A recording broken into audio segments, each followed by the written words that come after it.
All right, today's Friday, January 8th, 2021. I'm going to mess with this car for a little bit this evening. Last where we left off, it was running, but the fans weren't kicking on. So I racked my brain. I read the diagram over and over, and I couldn't figure out why.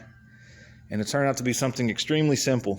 So the American Auto Wire calls for the orange wire to go to electric fan relay, which also has an orange wire. It's pretty straightforward. I think the thing only has 4 wires. You got a positive going to the battery. You got a positive going to the fans. You got the gray goes to the temperature switch, and your orange goes to your ignition. So man, they weren't kicking on. No power on the orange, but there's power on the fuse.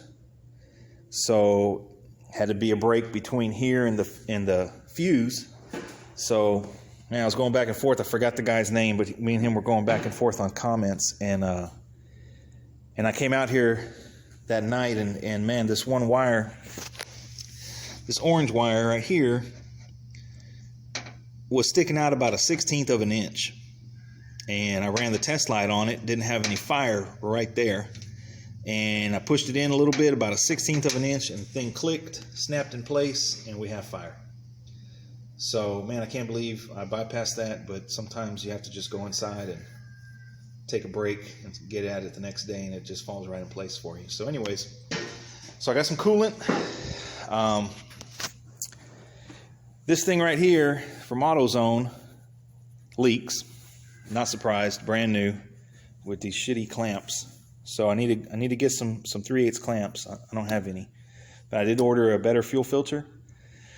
What else? We got my spark plug wires came, so I'm going to be running gray wires. I ordered these off of Summit. They're up around Dallas, so they got here in a day or two. I bought these little fancy crimpers here. I don't know if the American Auto Wire pliers can crimp spark plug wire. I was told they could a long time ago, but I think these things were like $25 or $30, so I figured it's another tool to have, so I went ahead and got those. So once I get it dialed in, once I get the fans kicked on, I'm going to be making my own spark plug wires, and we're going to be running them through these things right here. Everybody knows what these are. Just to kind of tuck it away, so we'll ditch the red, start tightening it up. I did order some stuff on eBay for the front end. Everybody's using COVID as an excuse to delay shipping. I don't know what a respiratory virus has to do with anything taping up a box, but whatever. It's supposed to be here today, hadn't got here yet.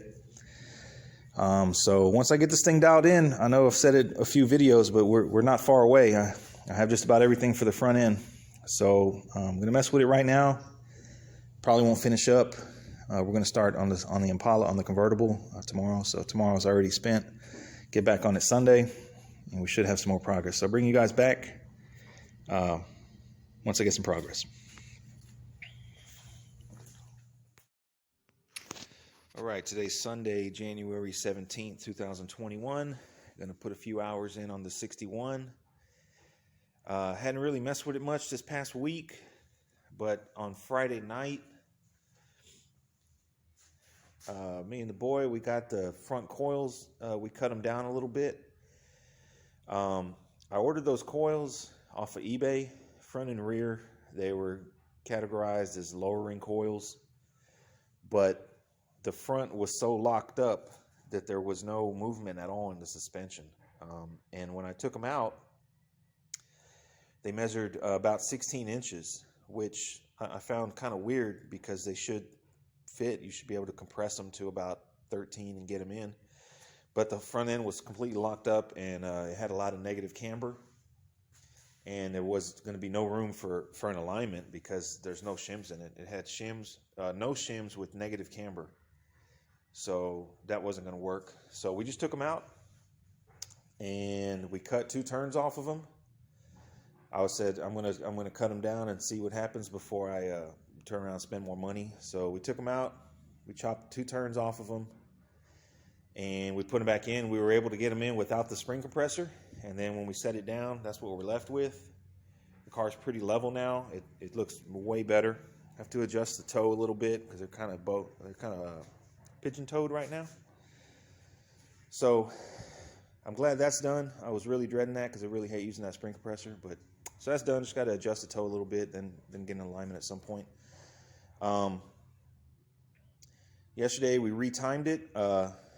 We set it at 4 degrees and dialed it in a little bit and messed around and let it run for about 15 minutes, and it didn't overheat, and the fans did kick on now, so we're good with that. So what I'm going to be doing today is just cleaning up some of this wiring. I'm going to wrap some of this up. I got some fender straps that go right here. Got them from Last Minute Customs in Houston on the east side. Always real good people over there. So just going to be doing that. I'm going to make the plug wires today. Get rid of the red and the long ones. We're just going to route them here. Pretty straightforward. And I think that's going to be about it. Probably put in about 4 hours today.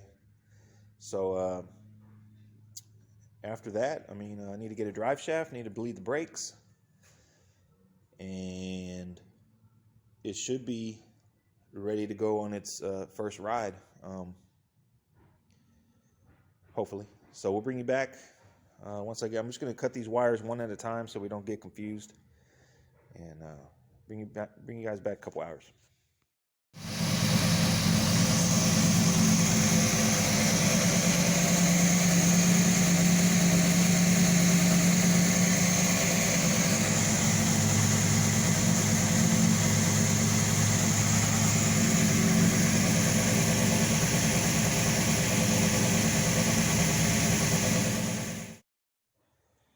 Alright, so here we are about 4 hours later. I got the wires trimmed up and cut to length. Just going to tuck them away a little better right there, but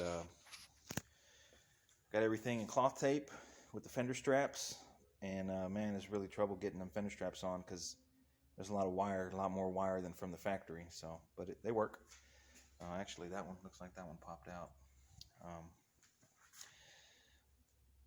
So overall, making the plugs was really easy. It's actually my first time doing that, but ordered them off of Summit, and I ordered these crimpers. Worked out really good. I just let it run right now for about 5 minutes or so, and it got up to temperature and the fans kicked on, so we're in business. I just got to run all the headlight stuff, put the front end together, but I got to put my fuel filter on because that thing is still leaking. I think it's the clamps. So anyways, that's a wrap for this weekend. I think next up is put this front end together, and I got to order a drive shaft. So overall, it was a good weekend. We put some good work in on Billie Jean, and we're going to hit that again tomorrow and for about 6 hours. But overall, this motor's pretty good so far. It seems like it has a lot of power. It's timed now, so it's dialed in, cranks right up, shuts right off. So we're moving forward. So I hope you guys enjoyed this weekend update, and stay tuned for more work.